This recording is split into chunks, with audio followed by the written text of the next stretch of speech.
Good morning friends. और ये vlog मेरा काफ़ी टाइम बाद आ रहा है। और जैसे रेगुलर वीडियो अपलोड करती थी मैं मॉर्निंग रूटीन वाला, वो तो फिर अभी पॉसिबल नहीं हो पाएगा, थोड़ा टाइम की शॉर्टेज की वजह से और थोड़ा दूसरे और चीज़ों की वजह से। तो लेकिन फिर भी मैं कोशिश करूँगी कि बीच बीच में व्लॉग मैं डालती रहूँ। अभी बीच में ज़्यादा गैप हो गया है, तो अभी ये सुबह का मेरा जो है ब्रेकफास्ट का चल रहा है। जो भी घर में सब्जियाँ होती हैं सारा डाल डुल के बना देती हूँ।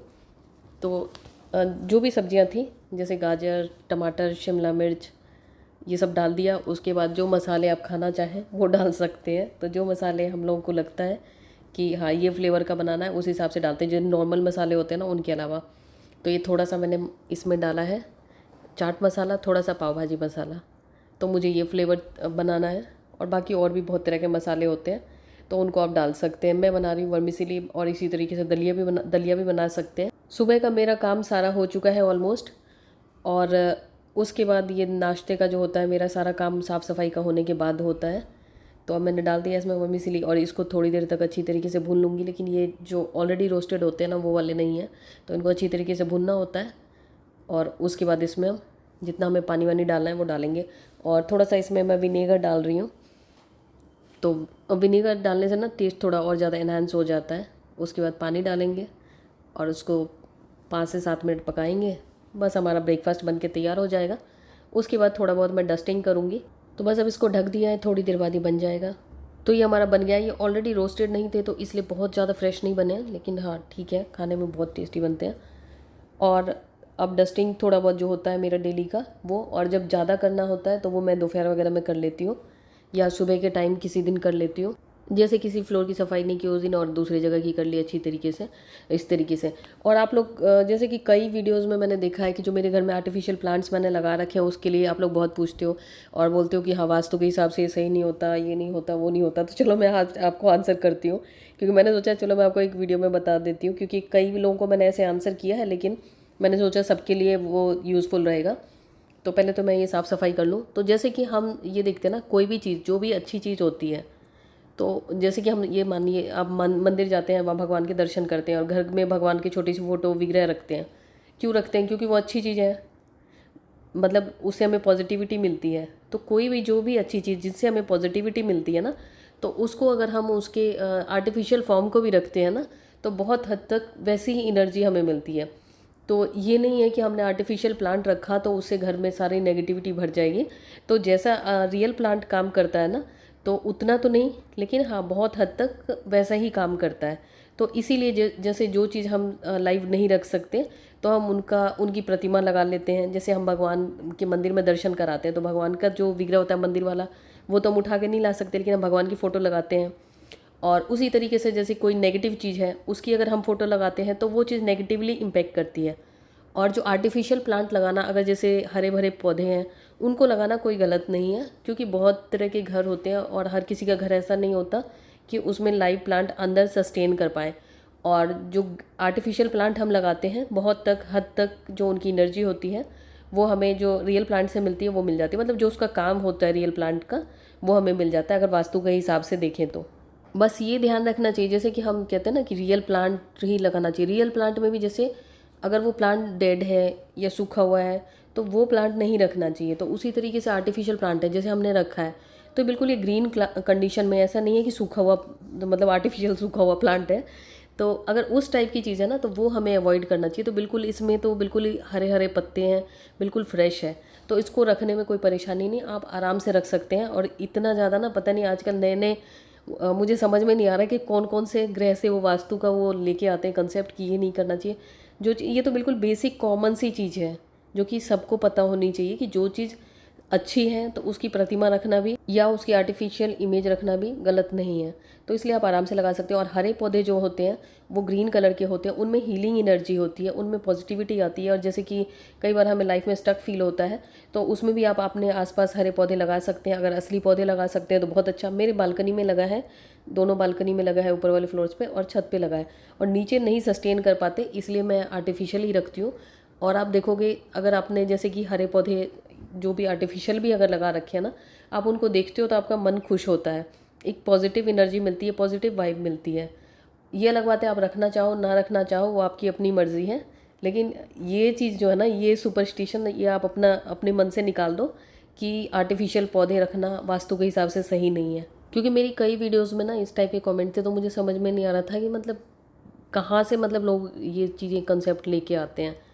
और जैसे कि पौधे हैं ना, जैसे कि कुछ पौधे ऐसे होते हैं, जैसे पौधों की बात चल ही रही है तो मैं आपको बताती हूँ। कुछ ऐसे पौधे होते हैं ना, तो आप देखो उनकी नेचर, जैसे कि कैक्टस हो गया या कुछ इस टाइप के जो कांटे वाले पौधे हैं, तो जो जिस पौधे का नेचर है ना, तो उस हिसाब से उस टाइप की एनर्जी उनके आसपास रहती है। अगर आप कांटे वाले पौधे अपने घर में बहुत अंदर लगा लो, मतलब जहाँ पे आप रहते हो, लिविंग रूम या जहाँ पे मतलब आसपास में लगा लो, तो आप थोड़ा सा फील करोगे कि उस टाइप की एनर्जी आपको फील होएगी। जैसे कांटे वाले पौधे वगैरह मना किया जाता है लगाने के लिए, इसीलिए।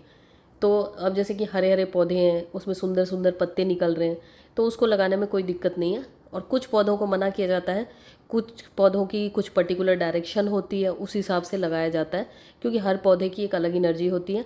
और उसी तरीके से जैसे कि हम रियल प्लांट लगाते हैं ना, तो रियल प्लांट में हम डायरेक्शंस देखते हैं, मतलब सब पौधों में तो नहीं, कुछ पौधों में देखा जाता है। और तो उसी तरीके से जब हम आर्टिफिशियल प्लांट लगाते हैं ना, उसमें भी हम उस हिसाब से उन्हें प्लेस कर सकते हैं। जैसे कि बहुत ज़्यादा कांटे वाले और इस टाइप के पौधे नहीं लगाने चाहिए, उनसे थोड़ा सा आप कह सकते हो कि एनर्जी उतनी पॉजिटिव आपको नहीं मिलेगी। और आज मैं लंच में रोटी बना रही हूँ, जो कि बहुत ही रेयर होता है, क्योंकि यश को डेली रोटी ही अच्छी लगती है, मुझे तो चावल ही अच्छे लगते हैं। तो मैंने दाल और सब्जी बना ली है, फटाफट से रोटी बना रही हूँ। इसी तरीके से जैसे कि आर्टिफिशियल पौधे की बात है, तो उनको आप लगा सकते हैं, जो पौधे अच्छे हैं उनको आराम से आप लगा सकते हैं। तो जैसे कि पेंटिंग्स का भी है कि जो पेंटिंग्स कुछ नेगेटिव वाइब्स इमिट करती है, उन्हें नहीं लगानी चाहिए।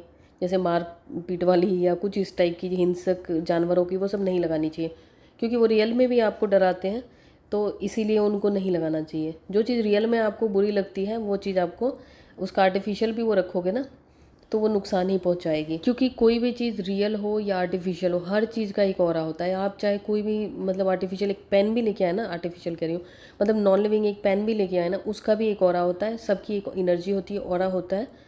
हाँ, ये अलग चीज़ है, लिविंग चीज़ की अलग एनर्जी होती है और नॉन लिविंग की अलग। लेकिन हम उनकी जैसे सेम चीज़ लाते हैं ना, जैसे कि हमने मनी प्लांट ले आए आर्टिफिशियल, तो बहुत हद तक वो रियल जैसा ही काम करता है। उसकी एनर्जी जो होती है, मतलब वहाँ पे जहाँ मान लीजिए कोई जगह है, हमें वहाँ पे मनी प्लांट लगाना है, लेकिन वहाँ पे हम रियल नहीं लगा सकते, तो हम उसको आर्टिफिशियल लगा सकते हैं। वास्तु में भी बहुत सारी चीज़ें ऐसे उपाय की जाती है, जैसे कि आप इस जगह पे ये लगा लीजिए, उस जगह पे वो लगा लीजिए, वो दोष दूर होगा। या हम मतलब कई जगह पे किसी चीज़ की इमेज लगाते हैं, कभी कुछ लगाते हैं, तो आर्टिफिशियल चीज़ों से भी हम उपाय करते हैं। आर्टिफिशियल चीज़ों से ही मोस्टली हम उपाय करते हैं, क्योंकि रियल चीज़ें तो हम नहीं ला सकते। जैसे कई उपायों में होता है कि हाथी का वो लगा लीजिए, छोटा सा विग्रह ले आइए, वो मूर्ति ले आइए, तो हम असली हाथी तो नहीं ला सकते। तो इसका मतलब क्या है कि वो जो हाथी की हमने मूर्ति ली है वो नेगेटिव हो गई? नहीं ना। तो उसी तरीके से जो आर्टिफिशियल प्लांट है वो नेगेटिव नहीं होते। आराम से आप लगाइए। अगर आपके घर में ज़्यादा धूप नहीं आती है अंदर की साइड, तो आर्टिफिशियल आराम से लगाइए बिना टेंशन के। और ये जो मेरे कपड़े हैं, मैं जब भी प्रेस करती हूँ, मैं आजकल रेगुलर प्रेस कर लेती हूँ, लेकिन मैं जो कपड़े प्रेस करके रखती हूँ ना, वो जब मैं पहनने जाती हूँ तो वो मेरा मन ही नहीं करता पहनने का, और जो मैं पहनती हूँ वो बिना प्रेस किए होते हैं। ये पता नहीं कौन सी विडम्बना है। और ये इन लोगों के कुर्ते वगैरह जो हैं, ये कुछ कपड़े मैं खुद से ही कर लेती हूँ, क्योंकि जो प्रेस वाली को बाहर देने से ना, वो पूरा जो सितारे या कुछ भी होता है वो सब चिपका चुपका के प्रेस के साथ ही रह जाते हैं। तो जो बिल्कुल सिंपल शर्ट्स वगैरह होती हैं इन लोगों की, वो बाहर देती हूँ मैं। अब इनको मैच कर लूँ। और ये जो मैंने कुर्ता पहना है ना, आप लोगों ने मुझसे पूछा था कॉर्ड सेट है, कॉर्ड सेट नहीं है ये इसका इंडो इरा ब्रांड का है। अगर मुझे लिंक मिलेगा मैं दे दूँगी। तो ये कुर्ता सही है, मुझे ठीक लगा, और इसका डिज़ाइन भी सही है, लेकिन ये सिर्फ कुर्ता है। और ये सेट तो मैं ऐसे लगा के रख रही हूँ कि जैसे मैं यही सेट पहनने वाली हूँ, लेकिन जब भी मैं जाऊँगी ढूंढने तो फिर मुझे पता नहीं लगेगा, ये सही नहीं लग रहा, वो सही नहीं लग रहा, फिर कोई तीसरा ही पहनूंगी जो अनप्रेस होगा। खैर, ये चलता रहता है। तो इन सब कपड़ों को मैं सेट करके फिर कबर्ड में डालूँगी। और उसके बाद मैं आपको दिखाऊंगी मैंने क्या एक और चीज़ मंगाई है। ये मैंने मंगाया है गार्बेज बैग बोल रही हूँ, ये ग्रॉसरी बैग भी नहीं यार, वेजिटेबल बैग। सबसे पहले ध्यान आता है गार्बेज बैग का ही। तो ये मैंने मंगाया है, ये प्योर कॉटन का है। आप चाहे तो इसे धो लें पहले और उसके बाद यूज़ करें, नहीं तो धूप लगा लें अच्छी तरीके से फिर यूज़ करें। तो ये मुझे काफ़ी यूज़फुल लगे। ये अलग अलग साइज़ेस के हैं और इनका जो प्राइस है वो भी ठीक ठाक है। तो जो कमल जी अभी सब्ज़ी लेके आए थे, तो मैंने सोचा कि अभी सभी सब्जियों को रख देती हूँ। नहीं तो जब सब्जी रखने के लिए ना, जैसे सब्जी लेके आते हैं, मुझे 50 बार बोलते हैं कि रख दो फ्रिज में, रख दो, सब्जियां ख़राब हो जाएगी, तब जाके रखती हूँ। अभी तो इसमें मज़ा आ रहा है रखने में, कोई नई चीज़ होती है ना तो एक्साइटमेंट होती है। तो ये मुझे काफ़ी सही लगती है, क्योंकि बहुत सारी सब्जियां ना फ्रिज में टेम्परेचर उसमें वो नहीं हो पाता, कई बार ऐसा होता है ज़्यादा ठंडा हो जाता है, कई बार कम ठंडा होता है, तो उसकी वजह से गलने लग जाती हैं। तो इसमें रख देने से क्या होता है, जो एक्स्ट्रा मॉइस्चर होता है, एक्स्ट्रा नमी होती है, वो एब्जॉर्ब कर लेता है, जिससे सब्जियां काफ़ी टाइम तक ताज़ी बनी रहती है। इससे पहले मेरे पास नेट वाला था, लेकिन नेट वाले में मॉइस्चर एब्जॉर्ब नहीं होता था, उसकी वजह से वो ख़राब हो जाती थी। तो ये मैं नई लेके आई हूँ, मुझे अच्छी लग रही है। तो चलिए मैं खाना बनाऊँगी, इसके बाद मिलती हूँ नए व्लॉग में, तब तक के लिए बाय।